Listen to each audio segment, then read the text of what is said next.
tudo bem com vocês? Hoje eu estou aqui nessa pequena plantação de cenoura que eu tenho aqui em casa, dando uma olhada como está a questão do desenvolvimento dessas plantas. Essas plantas estão aproximadamente aí chegando, né, aos 3 meses, aproximadamente 90 dias desde o plantio, e eu estou analisando se já está no ponto de retirar ou não. Aproveitando que eu já estou aqui no meio da cenoura, dando olhada na questão do ponto de colheita, hoje eu vou aproveitar e vou gravar um vídeo com vocês ensinando passo a passo como eu faço aqui em casa para fazer o plantio. Então, desde a semeadura, todos os tratos culturais até o ponto de colheita. Gostou? Então já deixa aquele like. Se você ainda não é inscrito, eu recomendo que se inscreva. Então, para iniciarmos aqui, eu vou estar dando uma olhadinha, tá fazendo aqui juntamente com vocês, retirando uma para vocês verem como que tá a questão aqui, gente.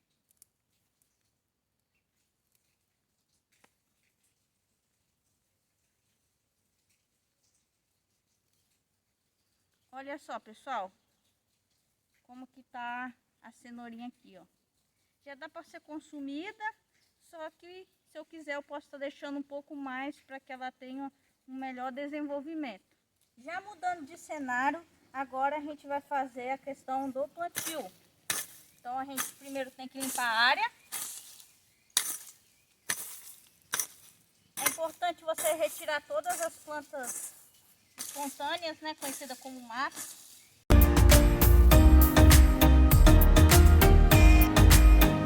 Após você terminar de limpar a área, então é hora de fazer os canteiros.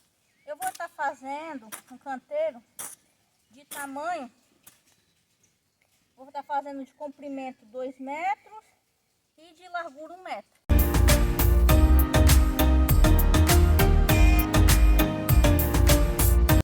É importante que vocês, na hora que estiverem fazendo o preparo do canteiro, lembre-se de desmanchar bem os torrões. Porque, pessoal, a cenoura, o desenvolvimento dela é abaixo do solo. Logo, se ela encontrar algum impedimento físico, isso vai com certeza impactar no desenvolvimento dela.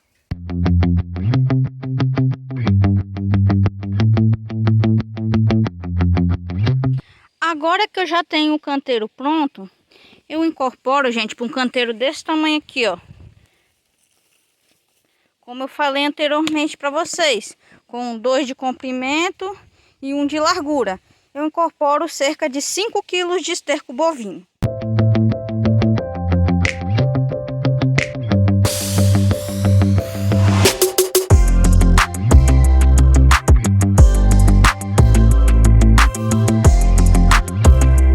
Você pode reparar, eu já terminei de fazer o preparo do canteiro e agora é hora de fazer o semeio aqui, juntamente com vocês. É importante lembrar que caso o seu interesse for de cultivar cenoura de forma comercial, seria interessante aqui primeiramente coletar uma amostra da área onde você vai fazer o plantio para fazer a análise de solo.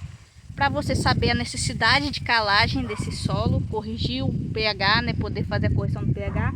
E também para você saber a quantidade exata de nutrientes que você vai ter que repor nesse solo para que você alcance a produtividade desejada.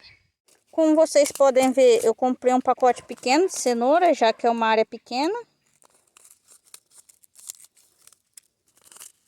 Vou estar abrindo, vou estar mostrando para vocês como é a semente de cenoura. Gente, é uma semente muito pequena, tá vendo? Eu vou fazer o preparo de linhas, ó, no canteiro. Cada linha dessa, a distância entre uma linha e outra, eu vou ter uma distância de aproximadamente 15 centímetros. Se você quiser, você pode usar até 20 aí. Mas eu trabalho com 15 para dar uma maior quantidade de plantas. E vem e joga aqui, pessoal, dentro da linha. Não tem jeito, você vai gastar muita semente. Você pode ver aqui, eu já acabei de fazer o semeio, inclusive já cobri as sementes, ó, com terra. onde tinha as linhas já não tem mais, já coloquei as sementes e já cobri. E agora vamos para outra etapa. A outra etapa é onde eu já tenho as plantas um pouco maiorzinhas, né? E aí eu vou estar fazendo outros manejos com elas. Como vocês podem ver, essa já é outra etapa, ó. As cenouras que eu plantei aqui já germinaram, já emergiram do solo, inclusive já estão com as folhas, ó, bem grandinhas. Só que tivemos várias falhas aqui, ó. Isso pode ter acontecido devido a variações de temperatura. Então, pessoal, a semente ela é muito sensível a temperaturas muito altas, acima geralmente de 35 graus Celsius, e também de muito baixas, abaixo de 8 graus Celsius. São temperaturas que inibem o poder germinativo da semente. A temperatura é um fator que, além de influenciar na questão da germinação da semente de cenoura, ela também influencia no desenvolvimento da raiz. Então, se você tiver uma temperatura muito alta, pode comprometer aí o crescimento da sua raiz, ficar aquela raiz pequena, e aí você até acha às vezes que foi um descuido seu e tal, mas não, na verdade foi a época errada que foi feito o plantio. Então não adianta assim a gente tomar todos os cuidados necessários em questão da adubação se a gente não tiver as outras condições necessárias para que essa cenoura tenha um bom desenvolvimento. Uma outra coisa importante que eu acho bacana falar aqui para vocês é que a cenoura é uma cultura que de jeito nenhum você pode fazer o preparo das mudas em bandejas para depois transplantar. Por quê?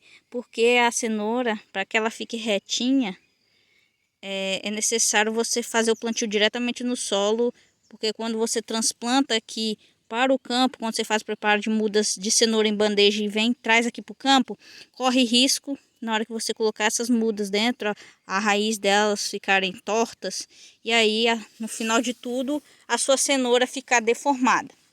Principalmente em cultivos comerciais, né? Até que em casa a gente come, não tem tanta importância, mas se seu cultivo for comercial, é diretamente no canteiro, não tem jeito. E outro fator importante é o desbaste. Como vocês podem ver, ó, existem algumas plantas que nasceram bem próximas uma das outras. Até agora não teve problema, mas isso daqui mais para frente, como elas precisam de espaço para crescer debaixo do solo, se eu tenho duas plantas muito próximas, elas vão competir por espaço. Uma raiz vai atrapalhar a outra. Então é importante você fazer o processo de desbaste nessas plantas. Jéssica, qual o espaçamento de desbaste que você costuma utilizar? O espaçamento de desbaste que eu costumo utilizar aqui é de 4 a 5 centímetros entre plantas. Como vocês podem ver aqui, ó, essas daqui estão bem próximas. Então o que eu faço? Eu vou selecionar aqui a mais bonita e vou tirar as demais, ó. Retirei. Aqui eu tiro também.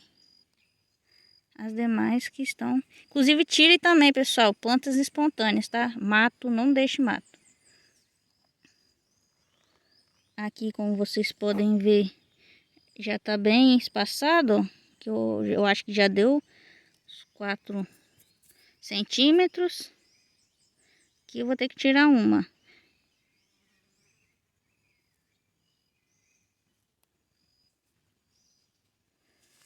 E assim sucessivamente você deve fazer. Jéssica, acabei de desbastar as plantinhas.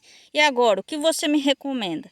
Próxima dica que eu dou para vocês é fazer a montoa. Você deve fazer a montoa aqui no pé dessas plantinhas, cobrindo essa parte, não deixando ela exposta. Não sei se você consegue visualizar bem, ó. Eu acabei de fazer o processo de amontoa aqui, ó. Reparem que todas as partes que estavam para fora, aquela parte mais escura, eu fiz a cobertura aqui por meio do processo de amontoa dessas plantas. Além da amontoa, outros cuidados são necessários. Por exemplo, a irrigação. Não deixe de forma nenhuma o seu solo ficar muito seco para depois irrigar essas plantas. Mantenha sempre a umidade controlada. Por quê? Vamos supor que você irrigou hoje. Tá, hoje é sexta-feira. Aí você esquece de irrigar no sábado, esquece de irrigar no domingo e só lembra de irrigar na segunda. Vamos supor que no sábado e no domingo deu aquele sol de rachar. Então, quando você lembrar de irrigar essas plantas na segunda-feira, pode acontecer um efeito chamado de efeito sanfona. Por quê, pessoal? Quando o solo está úmido, a cenoura está enturgecida. Quando o solo ele fica seco, automaticamente a cenoura ela sofre também a questão dessa perda, né, de água. Ela acaba sofrendo o processo de perda de água. Quando eu torno a irrigar esse solo, deixo ele úmido novamente, a cenoura ela tende a enturgecer novamente. Se isso fica acontecendo, faz com que a cenoura ela sofra aqueles trincados. Eu vou até deixar aqui disponível na tela uma imagem de rachaduras, né, que podem acontecer na cenoura. Então a cenoura, quando ela está no solo muito seco e eu irrigo, ela vai absorver água tão rapidamente ali, ela vai enturgecer tão rápido que ela tende a formar aquelas rachaduras. A mesma coisa da nossa pele, né? Quando a gente é muito magrinho, aí começa a engordar rápido demais, começa a surgir estrias. Essa mesma situação, coitada, acontece com a cenoura. E para consumo, isso não tem problema nenhum. Mas agora, se for para cultivo comercial, pode ter certeza que você não vai conseguir vender cenouras danificadas. Geralmente, em solos muito argilosos, eu tenho uma tendência maior que aconteça esse efeito sanfona. Por isso, é recomendado que o plantio de cenoura seja feito em solos de textura média. É importante, pessoal, também, ó, como vocês podem ver, adicionar bastante matéria orgânica ao solo. A cenoura gosta de um solo drenado, um solo não... Vamos dizer, um solo que acumula água, por exemplo, favorece o surgimento de doenças e podridões nas raízes. Então é importante você ter um solo bem drenado, um solo sem impedimento físico, um solo com bastante matéria orgânica. E aí, a questão da adubação, quando eu fiz o preparo desse canteiro, eu adicionei 5 kg de esterco bovino, incorporei. Após as sementes germinarem, aí eu adicionei mais cerca aí de 1 kg por cima, ó, como vocês podem ver. Por isso que tá tão assim escuro. Então, também tem a questão que você pode estar utilizando, né, adubos formulados, químicos. Aí vai da sua preferência. Só que é difícil falar ao certo qual adubo vai ser melhor para você, já que cada tipo de solo vai ter uma característica diferente, física, química e microbiológica. Então é difícil eu ficar indicando para vocês adubos formulados químicos aqui. Então, mas a princípio, esse é o segredo que eu utilizo aqui. Eu trabalho com esterco bovino e compostagem. Como eu estava sem compostagem, geralmente eu faço essa adubação de cobertura com 1 kg, utilizando compostagem. Só como eu estava sem, eu utilizei o esterco bovino no lugar. Se você seguir todas essas dicas de manejo que eu dei aqui, após 90 dias, no máximo até 120 dias, você vai estar colhendo uma cenourinha igual a essa que eu vou botar aqui na imagem da tela. E é isso, pessoal, que eu tinha para passar para vocês hoje. Eu espero que tenham gostado. Um grande abraço, um beijo no coração e aguardo vocês nos próximos vídeos.